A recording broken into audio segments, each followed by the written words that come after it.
tenacity, determination, passion. You've got to zig when others zag. You've got to find different ways to solve problems. I'm no longer 27 years old, starting my first business. Speak first. If you're in this big room, don't speak last, because then you put so much pressure on yourself to say something clever. The obsessiveness you need to succeed is not for everyone. The best entrepreneurs, I'm sorry, in this day of work-life balance, they don't have work-life balance. Work is their life and they love it. To me, high performance is when it doesn't feel like a job. Just try and find that job that you love every day, because you'll be so much better at it. If you're not loving your everyday job, please can we pay you to go? Because if you're not loving it, you shouldn't be here. The best entrepreneurs are they're often unhinged individuals with a massive chip on their shoulder and massive insecurity. So if anyone is listening to this and they were bullied at school and they're a little bit insecure, but that insecurity is, instead of driving them underground, has driven them to have outsized ambition to prove themselves that they're better than the bullies, then entrepreneurship could be a brilliant gateway for you.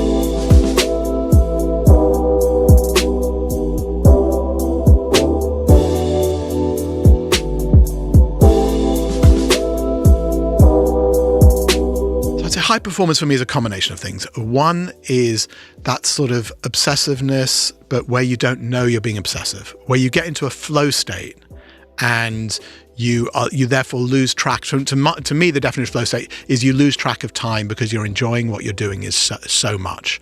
So I think that leads to high performance and excellence, because even somebody with, say, maybe perhaps minor ADD like me, is when I get into that state, I really can focus. And then I think I'm at my best. But the other thing in high performance in business, I'd say, is like playing chess. It's having a vision, thinking many steps ahead and thinking of all your options, but then also being able to think of the micro and the detail and what's your next move, while also thinking 20 moves ahead.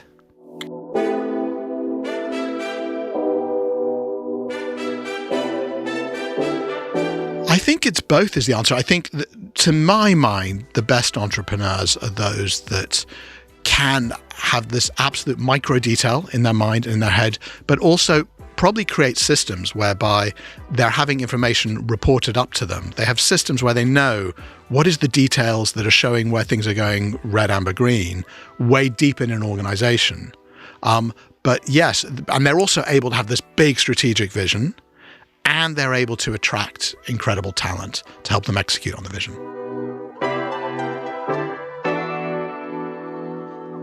Well, it was interesting. I was speaking at a school last week, and then I asked the room in the school, how many of you are thinking of being entrepreneurs? This was kids from 13 to 18. And it was self-selecting because it was the Entrepreneurship Society, but nonetheless, about 98% of hands went up. Now, when I was at school a million years ago, I think you would have had 1 or 2%. And had no entrepreneurship society. So it wasn't a thing. So to your point about timing, now entrepreneurship is a thing. It's a real option for young people. They've seen so many people do it and succeed.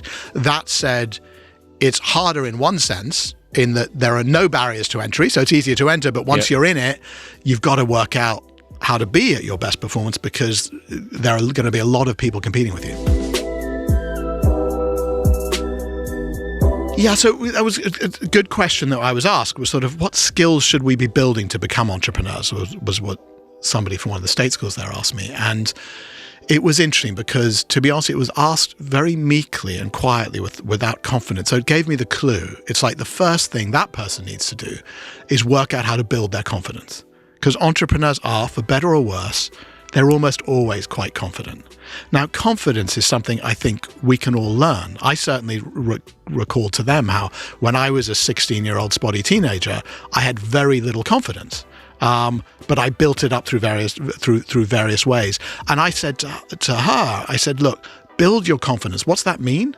Practically, join the debating society. Learn to speak in public. Speak whenever you can in public, for example, because that sort of stuff, as you guys know, it becomes so much easier every time you do it. The first time I ever spoke in public, actually it was one of the first times I remember at that school, I had to recite this speech for 5 minutes off by heart. And I started my speech in front of my whole year saying, "Are you wondering who I am?" To which case the whole year was trying to make fun of me, saying, yeah, who the hell are you, whatever. And I lost my thread totally. And this was when because I was nervous, because I hadn't done it much. Now, I've done it a lot. So I'm very lucky, and that I'm not a natural public speaker, but because I've done it a lot, it's much easier. So that's one of the skills to be an entrepreneur. Now, the other one I pushed on was breaking the rules within reason, not literally getting into prison, but close.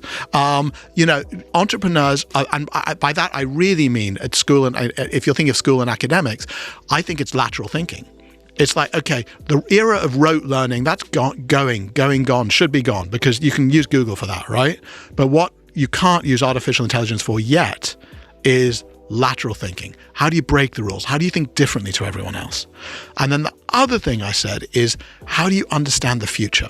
So entrepreneurs need to understand the future in a counterintuitive way, because if we all understood, if you're building a business plan and everybody is in agreement with you that this is going to work and this is exactly what the world's going to be like in 5 years' time, you've got no edge.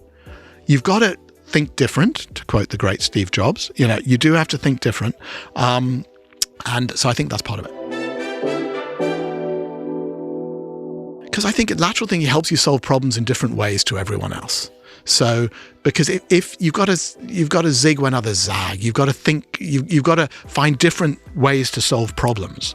And then the last bit that we haven't talked about, what's the other skill you need to build up to be an entrepreneur? Sorry to go back to that, but is tenacity, determination, passion, but particularly that's focus on that tenacity one. And that's, I guess, similar to sportsmen, right? Which you guys know much better than I do. But it is that point of being an entrepreneur, you face failure so many times. You face rejection so many times. We've all heard the stories of people who've gone to 100 people to raise money and 99 have said no, but it's the 100th where they say yes. So you've got to keep going through all those barriers and keep learning, keep getting better, but have that self-belief. And that's the hard bit. When is the self-belief sort of genuinely crazy, or when it seems crazy until it's done? I don't know how you know the difference, though. That's you know what I mean? It's very hard. I think you have to keep at it for a long time. You have to. The other hardest bit of being an entrepreneur early, I think, is who do you listen to?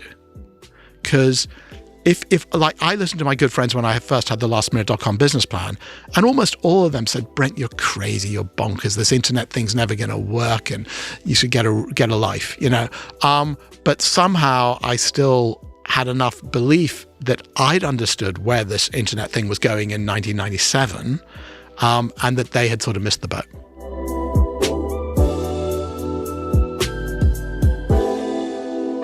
I don't think it's that I was born with it. I think I'm very wary of, and I was with, as I may have mentioned, with Matteo Flamini, the footballer, doing this entrepreneurship talk, and we were both of the opinion that it's sort of dangerous to say everyone can be an entrepreneur, because actually, let alone for people's mental health, you've got to be, this resilience isn't something everyone has, and people can find happy. What we want is people to be happy, right? They can find happiness in many different ways, and my wife tells this to me when I say to my kids, you have to be an entrepreneur, whatever. They're like, make sure they know they can be happy in lots of different other ways. Yeah. It's not just that. And I think what I mean is by people being suited to be an entrepreneurship, it's this point that the obsessiveness you need to succeed is not for everyone. The best entrepreneurs, I'm sorry, in this day of work-life balance, they don't have work-life balance. Work is their life and they love it.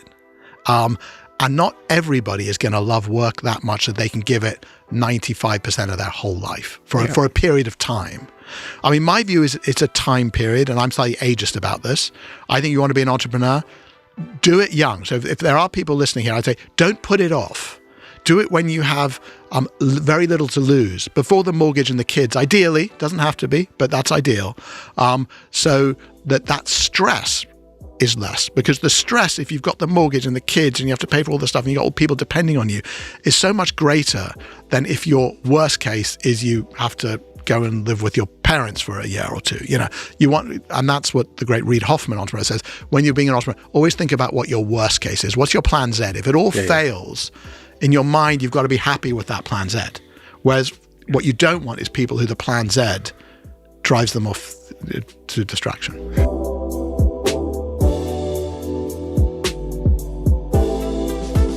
I think entrepreneurs should have blind optimism almost, but with a cushion, and that they've given themselves that landing pad and that cushion, which is, if it does all go wrong, because of course they're not idiots, they also know, even though they're blindly optimistic over there, they of course know in their heart of hearts that everything could fail in their darkest moments. And then you want them to know that actually it's worth taking these outside risks. Keep risking, keep doubling down on the risk, because the worst case isn't that bad.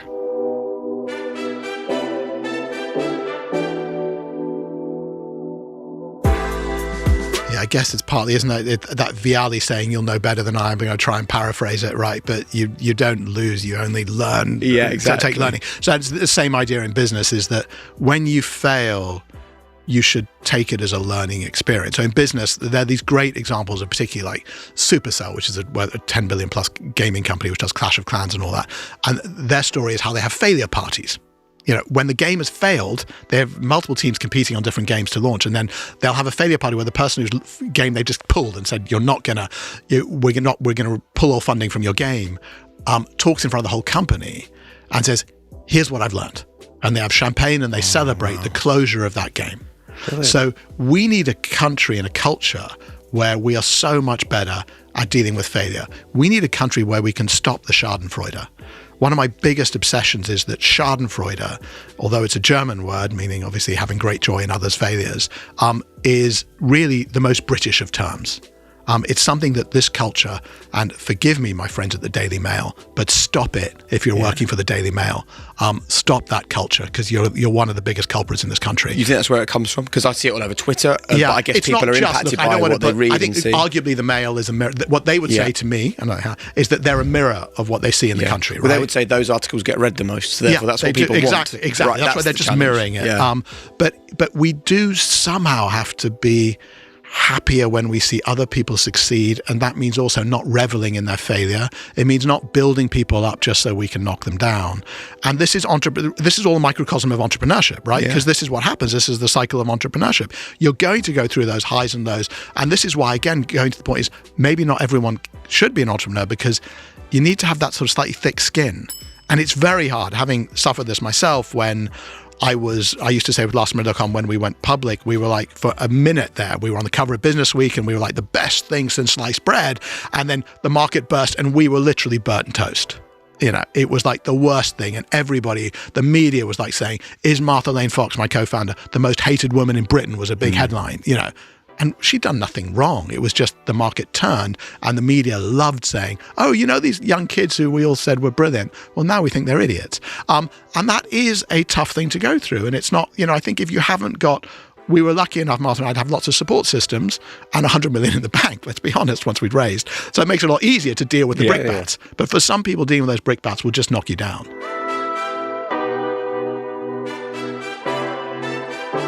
I think one of the things about it is tenacity. I think it's, have you been through lots of tough times, failed, and picked yourself up again? Have you got some sort of either support system around you or that deep inner resilience, which you could just have on your own? And actually, by the way, I don't want to over-egg the external support system, because often, by the way, the best entrepreneurs they're often unhinged individuals with a massive chip on their shoulder and massive insecurity. So if anyone is listening to this and they were bullied at school and they're a little bit insecure, but that insecurity is, instead of driving them underground, has driven them to have outsized ambition to prove themselves that they're better than the bullies, then entrepreneurship could be a brilliant gateway for you. Quickly, for me, I was a South African-born Jewish entrepreneur who'd been to America before and then came to England 1 year here, and then boarding school, some of the most English, lovely boarding schools. But I wasn't that English at the time. People now think I've got an English passport only 5 years ago, right? So I came to England as this immigrant under these English boarding schools, and which I was very lucky to be at. But I was definitely the outsider. And I think these schools are actually almost more brilliant if you are an outsider, because then there are zero chances of any entitlement. That's knocked out of you by your peers. And if you can use that immigrant energy to say, actually, I can more than fit in here. I can win. So it turned me into somebody who wanted to win and work extremely hard. So academically, I don't think I was one of the brightest at school, but I got an internal scholarship because I secretly worked really hard. I played for the first football team. not because I was really that good, but because I would knock people over with my determination. If somebody got the ball off me, I would be angry and get back and try and get it. And the coach was like, respected that. I wasn't as skillful as my son would not be surprised to hear me say now. But there was a determination that shone through. Timing is absolutely critical. So the idea, I was lucky enough to work in a strategy consultancy, which meant that I was being paid to learn. So media and telecom strategy consultancy, which is a wonderful thing because you're paid to learn in the early days about internet and cable and TV commerce and all these early things in 95, 96. Just as the internet was dawning. In 96, remember, I think was the year that Amazon was launched slightly before that, but it was that sort of time frame, right, where these things were just coming. So I was lucky in that I guess part of my bit that was unusual is just I loved gadgets. So it was literally my father was an engineer, a tinkerer, and he built like the first radio station in South Africa ever. So and he would give me all these little gadgets early on at school, like a pirate radio station I ran at school and all those things. So it was just, I fell in love when I saw the internet. Early days, it felt like magic. So I kept obsessing about it, like what's the opportunity? And then I'd look at business plans in early days of TV commerce and all this sort of stuff and what was almost pre-e-commerce and think, my God, this makes so much sense. And then I thought, well, the only thing, this was in 96, I thought, well, the only thing I would buy now on the internet, because I can really, is books on Amazon. That was it. So I'm like, God, this model makes so much sense. There must be other stuff that you could do with this new platform that's coming. So that's when I just thought literally of myself as a customer, which is often a great way to start a business, and just thought, well, I'm a procrastinator. I would literally do everything at the last minute. So I sketched a one-page thing of last minute vision, which was going away, going out, staying in, the three things you can do at the last minute. And then I actually had a sort of news channel as well and all that news ideas. But so I wrote with a friend a sort of 12-page business plan, and then did this, as you highlight, an uncharacteristic thing. This was in 96, and I put it away in a drawer. I thought, this is a wonderful idea, but A, I'm not equipped to do it because I've got no credibility. I've never managed. I was a junior consultant. I'd managed probably one or two people at that point. B, I didn't really understand the internet particularly well. And so what I did then was I left that company shortly afterwards to get more experience in the internet. So I worked for a little startup, called online auction startup, and then I worked in an internet service provider, which was the smart move. Was both were smart in that they gave me massive opportunities. So like I worked the internet service was owned by BT and News Corp. So when you were very young, what better way to, you're doing biz dev, I could call up anyone in the world because you say, I'm working for BT and News Corp, and everyone's like, yeah, of course I'll take your call. You know, brilliant. Because I think a lot of young entrepreneurs think if they're not being entrepreneurial, then they're not on the right path. Whereas what you're saying is don't do that all the time. Go and be employed. Yeah, build credibility. I always say what entrepreneurs need to do is build credibility. There's a myriad of ways you can do it. So first is your own experience. Then it's getting other people around you who add credibility to your story. Whether it's advisory board or smart investors or first hires. And even what people miss sometimes is that you don't have to have the money raised or say, I'm going to hire this. Say you're non-technical and you say, you don't have to have on your team sheet this tech guy already signed up. You can say, okay, I've got this friend of mine. He's going to commit as soon as the fundraising's done, he's going to join my team. So that's a good way of getting around that sort of what could be a vicious circle otherwise.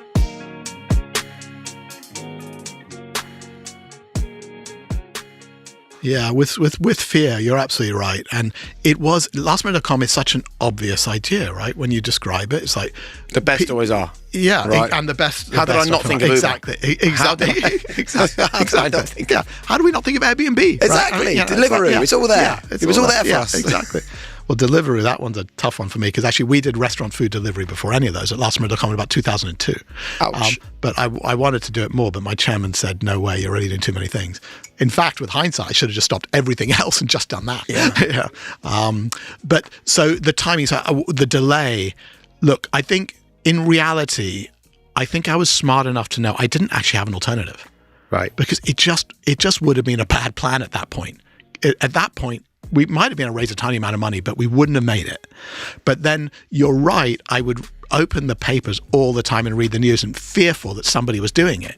And actually, as we launched, we're close to launching, and we're just doing our fundraise, somebody heard about us, our plan, and then approached me and said, oh, I'm really advanced. I've raised 20 million to do last minute something. Do you want to merge in with me? And we called his bluff, called him that it was rubbish. Right. And it was rubbish. But it was interesting how you get those sort of moments, those seminal moments where you do get, so I want to believe, like some people sort of say you have to be so secretive and whatever. I've always wanted to believe that it's not the idea. You can tell everyone, you can trust people mostly. Sometimes there are bad actors, but you can still beat them with, in this case, actually momentum. So the other point, such an obvious idea, but by the time, when we did get to launching 2 years later, and I persuaded Martha Lane Fox to join me and all that, we were very much of the opinion that the way we were going to put everyone else off was make ourselves out with a little bit of bluff to be much bigger and more successful than we were already. So we would say, look, we're not just going to say to people, here's a good idea. We're going to put our flag in the ground and say, here's a good idea, and do not try and stop us because we're going to conquer it. We've got everything going for us. You know, we've got a steamroller of money and people and talent and everything, you know, years before we did. And did you do that publicly, or was that? Yeah, we were very public. I mean, we were very. I know you courted PR, right? Yeah, the two of you. Yeah. But the two of you became synonymous as youngbritish.com entrepreneurs, right? But those messages were also within the industry as well. You were. Yeah, we would. I mean, we did things like, I think one of our smart moves was when we were 10 people in a 5th floor walk up with very little money, we hired as our chairman a wonderful man called Peter Bao, who was from KLM, who was the chairman and CEO of KLM, which at the time was a huge airline. And it was like, how on earth, it's those moments where people, how on earth did you get this guy? And the lesson for people listening is, how do you got to aim really high, and in terms of talent as well, but how do we get him? You've got to have something to give. And for him, what we had to give was, here's a story he can tell his grandchildren about. He understands this internet thing, but also, more importantly, he can learn about the new thing. Because he was smart enough to know, this internet thing, it just might be mega, and if I understand it better than all my peers, that's a good thing. And maybe these young, clueless people will figure it out. We did cheat a bit to approach him, because I have to say we did hire, this was unusual too, we were a small company, we only raised £600,000 in our first round, but we used probably 50 of that or something for a recruitment fee for him. So we went to Heidrick & Struggles, a top recruiter, and said, right, get us the best. So I think it was that combination as well. Maybe on our own we couldn't have done it. But I think that's where sometimes these blue chip names lead to other blue chip things, right? So you hire this good recruiter, they can help you sell, and then we can sell through. To be honest, I mean, one of the ways Martha and I were able to sell and get initial money and all that is just, we were so enthusiastic. We were so passionate. It's the passion shone through about what we wanted to do. And then people thought, well, actually, these guys can sell. You know, they're going to be able to sell, because the other bit of entrepreneurship is you're selling all the time. You're selling to your customers, your investors, and your suppliers. Yeah, I think one of the early moments there were a couple of early moments where I thought, God, this is actually going to happen. One, weirdly, was actually buying the domain name. So we raised initial money with the domain name lastminute.network.com. And then for £16,000, 2 installments of £8,000, I managed to buy lastminute.com domain name from a German. So that was a big sort of seminal moment. But more importantly was the customers. When you feel you've got customers coming online, buying, loving it. And we were going viral before viral was a thing. This was sort of in 98. What happened is Martha and I sent an email, and in 98, hardly anyone had email, right? But we sent an email to all the people we knew, wasn't many. And then we found out that those emails were being forwarded, the email about the company, the launch of the company, and those emails were going round other people's offices. They were all sending it because everyone's like, yeah, who doesn't want, these amazing deals at crazy prices, crazy good prices? So we felt we learned that we were going viral, and then we just saw this customer demand pick up. So that's when we thought, actually, we might have something. And I think the other seminal moment was getting some of the key suppliers on board. It was that moment where we got, the make or break moments were things like getting BA on board. At the time, BA's market share was huge. I think it was like 60 or 70% domestic or something. So if they'd said no to us, although we weren't just airlines, we were lots more, but still that was the core, that was the start of the journey. If they said no, we probably would have failed. So again, in your quid pro quo point about how do you get someone like BA on board, we were like, look, we'll do all the work. don't change your process. The media pilloried us for saying, oh, you're not that integrated, you're not that tech, because you're manually entering the fares. So they come around to our office to see people manually keying the fares. But we're like, we're going to do that because that's the way they work with existing travel agents. And we're not big enough to change the way they work yet. But once we do get big enough, they will. So it's making those sorts of decisions. And then it meant for BA, similar to the Peter Bow conversation, this was like, this is free R&D. We're going to learn about this, and it's not going to cost us a thing. Partly, in this case, it was getting multiple suppliers, airlines on board at the same time. Right. So that was what was hard. It wasn't that none of them would go on their own. But once we managed to get the core of the top 4, and that was where there's a bit of entrepreneurial bluff. It's sort of like, Alitalia, well, of course BA's on, of course Deutsche, of course Lufthansa's on, And so you've got to sort of get that moment where what you're saying is true. So one thing is, you don't, as an entrepreneur, ever want to lie, genuinely, but you do want to keep you want to keep the conversation open with, say, a Lufthansa, so it's still possible. So you're not lying and saying, Lufthansa's about to sign. Well, they may or may not be, but at least they haven't said no. Yeah. So you don't want to know, because if you're lying, the world is small. It's just an integrity. One of the indivisibles is an integrity, so you still want to have integrity. But you do have to bluff a bit as an entrepreneur. And so that's one way not to be desperate. But I think it was this point that BA could see us as R&D,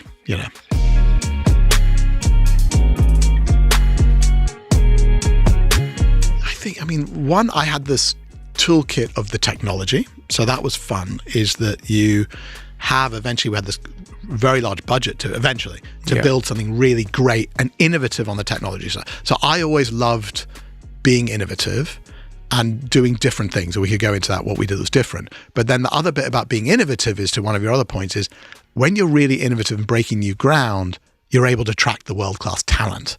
So probably one of the things that's most exciting is, not unlike in the sports world, surrounding yourself with A+ people. So if you're doing groundbreaking things, and we were, I think, known to be one of the more groundbreaking companies based in London. So we became a talent magnet. So what's really exciting is being a talent magnet. And so all the other things, I think, the customer growth, the innovation, etc., the funding, fundraisers, the supplier deals, they all helped us get more talent. And there's nothing more energizing than going to work every day with brilliant people.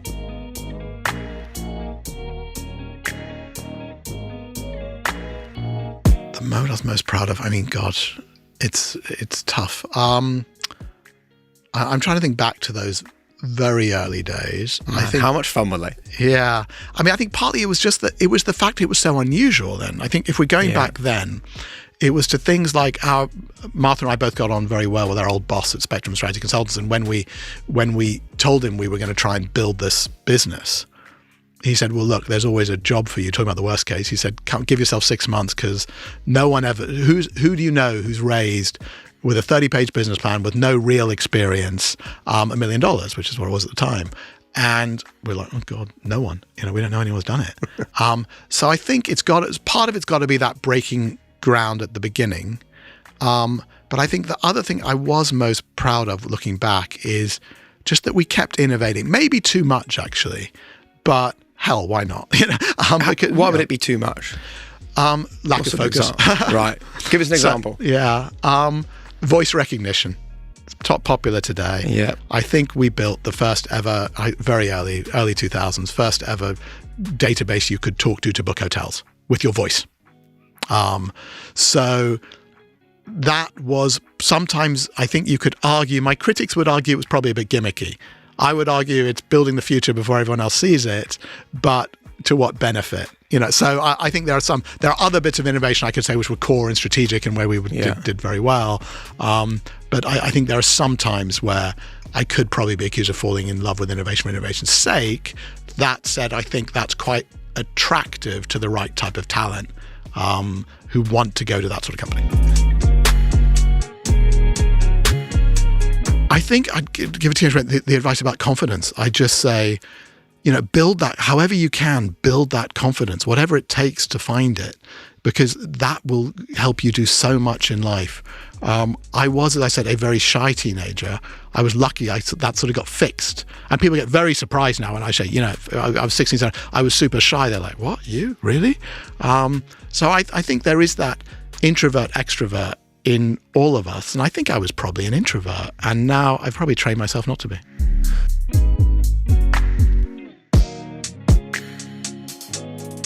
Well, it's funny. I thought about imposters actually when I was thinking about this podcast before. I think, God, what have I got to say? What have I got to say? It's not cliche. Is there? And so you worry about that for a bit. Yeah. But healthy, probably. I think we should all be humble, right? So I agree with that. But I think, yes, I've had it when I've been very young in like big boards. I was on the Guardian board, and I remember the late, great Lord Miners saying, I was the youngest person once in the boardroom, and that strange moment. I think partly one of the hacks to deal with it is when you're in those situations, the sort of obvious hack that most people know is you just speak first. It's like, if you're in this big room, don't speak last, because then you put so much pressure on yourself to say something clever. You could just ask a glib question at the very beginning and no one will notice, and then it's easier to keep going and keep adding stuff. But if you wait till everyone else has spoken and you think you have to say something brilliant, that puts more pressure on yourself. So I'd say that's one way of getting it. I think I don't want people to be put off by the idea of entrepreneurship. I don't want the fact that we've said it's hard doesn't mean that it's not going to be right for a lot of the listeners here. And I don't think I've highlighted enough how rewarding and exhilarating entrepreneurship is when it goes right. And the joy of building something from nothing is incredibly satisfying.